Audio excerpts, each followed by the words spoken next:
بسم اللہ الرحمن الرحیم۔ مشکل اردو پڑھنا سیکھ رہے ہیں۔ اردو کی کتاب گلستان ادب کے ذریعے سے الفاظ و معنی کی تشریح کے ساتھ، اور ابھی جو سبق چل رہا ہے وہ ہے مختصر افسانہ۔ اس سبق یہاں تک ہو چکا ہے اور آج یہاں سے پڑھنا سیکھیں گے۔ تو چلیے آج کا سبق شروع کرتے ہیں۔ دیکھیے، ہر افسانے کے لیے پلاٹ، کردار اور زمان و مکان لازمی اجزاء کی حیثیت رکھتے ہیں۔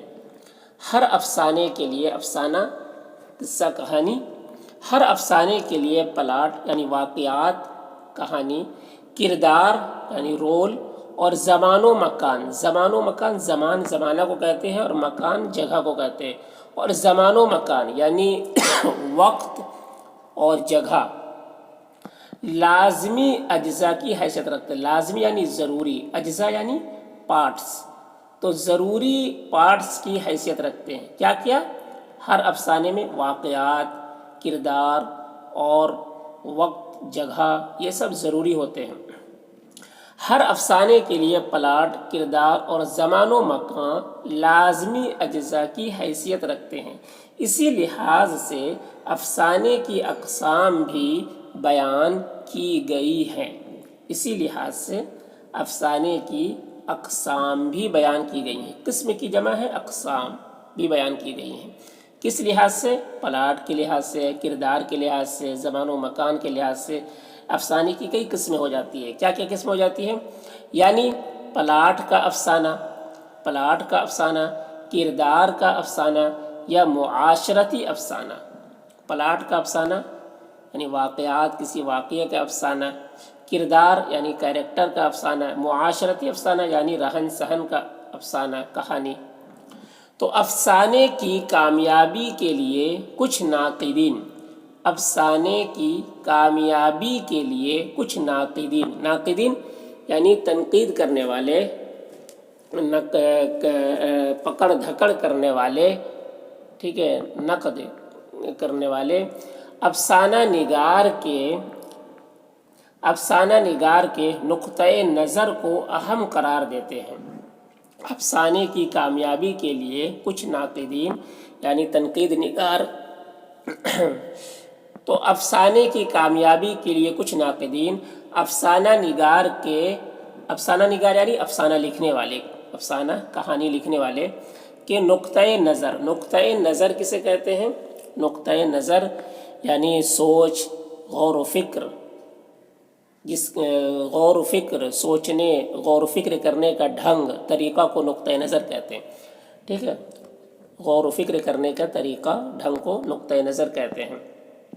تو افسانہ نگار کے نقطۂ نظر کو اہم قرار دیتے ہیں۔ اہم یعنی ضروری قرار دیتے ہیں، قرار یعنی ضروری ثابت کرتے ہیں، اس کو ضروری کہتے ہیں۔ تو افسانے کی کامیابی کے لیے کچھ ناقدین افسانہ نگار کے نقطۂ نظر کو اہم قرار دیتے ہیں، یعنی افسانہ لکھنے والے کا غور و فکر اس میں کتنا اچھا ہے، اس کا غور و فکر کس طرح کا ہے۔ تو جس کا جتنا اچھا غور و فکر ہوتا ہے، جتنا اچھے غور و فکر کے ساتھ افسانہ کو لکھتے ہیں تو اتنا ہی اس کو کامیاب مانا جاتا ہے۔ افسانہ نگار کے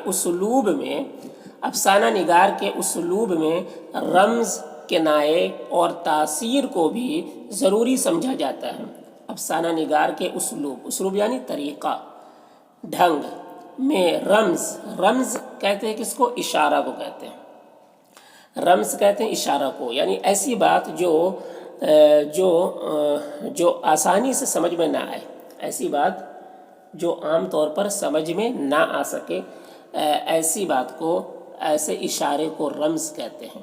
ٹھیک ہے، اس طریقے سے رمز، چھپی ہوئی بات کو بھی رمز کہتے ہیں، دل میں چھپی ہوئی بات کو بھی رمز کہتے ہیں۔ تو رمز اشارہ، ایسی اشارہ کو کہتے ہیں، یعنی جو بات جو ہے عام طور سے سمجھ میں نہ آئے۔ اور کنایا بھی اشارہ کو کہتے ہیں۔ کنایا بھی اشارہ کو کہتے ہیں، یعنی ایسا اشارہ جس میں کھل کر اور براہ راست کوئی بات نہ کہی جائے۔ کنایا اشارہ کو کہتے ہیں کہ جس میں کھل کر یا براہ راست کوئی بات نہ کہی جائے، تو ایسے اشارہ کو کنایا کہتے ہیں۔ اسی طریقے سے کنایا اس بات کو بھی کہتے ہیں جس میں حقیقی معنی غیر حقیقی معنی پر دلالت کرے. یعنی لکھنے والے نے، کہنے والے نے جو بات تو کہی ہے حقیقی، جو بات حقیقی معنی کہی ہے، جو بات کہی ہے اس میں حقیقت ہے اور وہی حقیقی معنی ہی اس کو مراد لیتے ہیں، لیکن وہ غیر حقیقی معنی میں وہ چیز غیر حقیقی معنی بھی اس کے اندر پایا جاتا ہے. ٹھیک ہے، اس کو بھی دخل ہوتا ہے اس میں، لیکن مراد حقیقی معنی ہی ہوتا ہے. تو اس کو بھی کنایا کہتے ہیں. اور کہہ رہے اور تاثیر کو بھی ضروری سمجھا جاتا ہے. تاثیر یعنی اثر ڈالنا، کہ اس واقعے میں دلوں کو چھونے والا کوئی واقعہ ہے کہ نہیں، وہ واقعہ دلوں کو مؤثر کر رہا ہے کہ نہیں، متاثر کر رہا ہے کہ نہیں. تو یہ چیز کو بھی ضروری سمجھتے ہیں. کہہ رہے افسانہ نگار کے اسلوب میں رمز، کنایے اور تاثیر کو بھی ضروری سمجھا جاتا ہے. اردو میں مختصر افسانے کا آغاز، آغاز یعنی شروعات 20ویں صدی کے ساتھ ہوا. ٹھیک ہے، 20ویں صدی. اردو میں مختصر افسانے کا آغاز 20ویں صدی کے ساتھ ہوا. سب سے پہلے پریم چند اور سجاد حیدر یلدرم کے افسانے سامنے آئے. سب سے پہلے پریم چند اور سجاد حیدر یلدرم کے افسانے سامنے آئے. ٹھیک ہے، سب سے پہلے انہوں نے لکھا مختصر افسانہ. کس نے لکھا؟ سب سے پہلے پریم چند نے اور سجاد حیدر یلدرم نے سب سے پہلے مختصر افسانہ لکھا. کب لکھا؟ 20ویں صدی میں. کہہ رہے ان کے فوراً بعد کئی افسانہ نگار ابھرے. ان کے فوراً بعد یعنی بہت جلدی، زیادہ وقت نہیں لگا، فوراً بعد کئی افسانہ نگار ابھرے. مثال کے طور پر احمد اکبر آبادی، سلطان حیدر جوش، نیاز فتح پوری، حجاب امتیاز علی وغیرہ. احمد اکبر آبادی، سلطان حیدر جوش، نیاز فتح پوری، حجاب امتیاز علی وغیرہ. تو یہ سب افسانہ نگاروں کے نام ہیں. اس کے بعد ان لوگوں نے افسانہ لکھے. ان کے بعد سب سے پہلے تو پریم چند نے اور سجاد حیدر یلدرم نے لکھا. ان کے بعد پھر یہ لوگ بھی ان لوگوں نے بھی افسانہ لکھے. کہہ رہے 1936 میں ترقی پسند تحریک کا آغاز ہوا. 1936 میں ایک تحریک کا آغاز ہوا جو ترقی کو پسند کرتا ہے. ٹھیک ہے، تو ترقی پسند تحریک کے نام سے ایک تحریک کا آغاز ہوا. آغاز یعنی شروعات. 1936 میں ترقی پسند تحریک کا آغاز ہوا. اس سے چند برس پہلے، برس یعنی سال پہلے، انگارے کے نام سے باغیانہ کہانیوں کا ایک مجموعہ شائع ہو چکا تھا.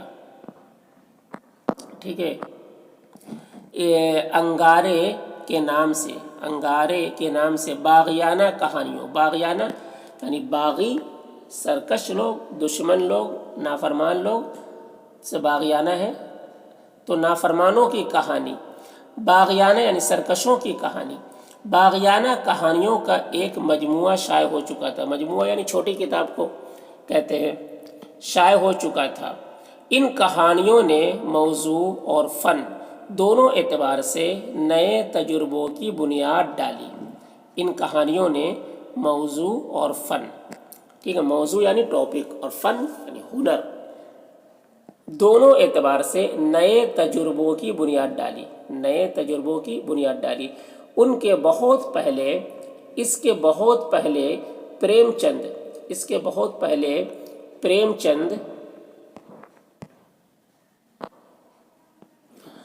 1880 تا 1936 یہ ان کی پیدائش اور برتھ کی ڈیٹ ہے. 1880 میں پیدا ہوئے اور 1936 میں ان کا انتقال ہوا. نے اردو افسانہ نگاری کو عروج پر پہنچا دیا تھا. عروج یعنی بلندی پر پہنچا دیا تھا. پریم چند نے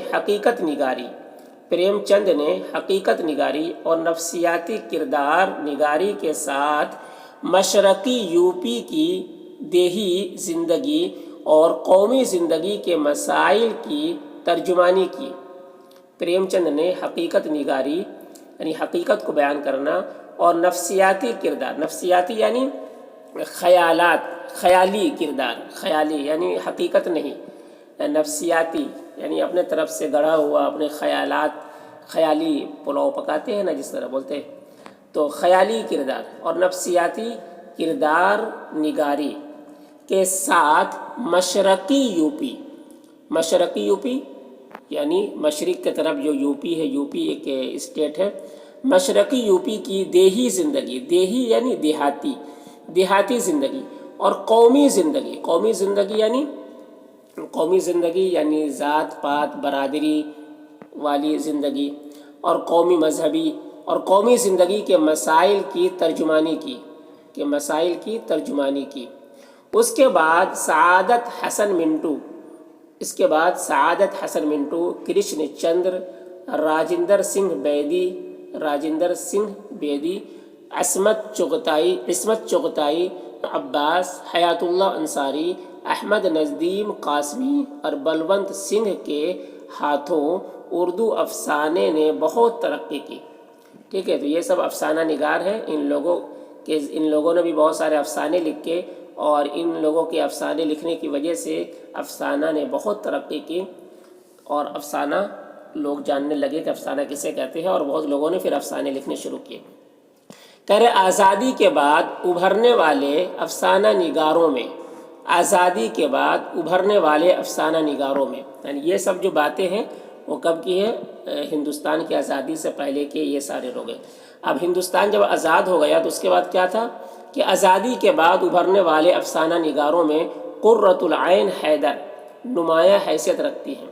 قرۃ العین حیدر یہ نام ہے افسانہ نگار کی، جو ہندوستان جب انگریزوں سے آزاد ہوا تو اس کے بعد یہ شخصیت جو ہے بہت فیمس ہوئے، بہت مشہور ہوئے۔ قرۃ العین حیدر نمایاں حیثیت رکھتی ہیں۔ 1960 کے لگ بھگ اردو میں علامتی افسانے کا آغاز ہوا۔ 1960 کے لگ بھگ اردو میں علامتی افسانے کا آغاز ہوا۔ علامتی افسانے، علامتی افسانے کسے کہتے ہیں؟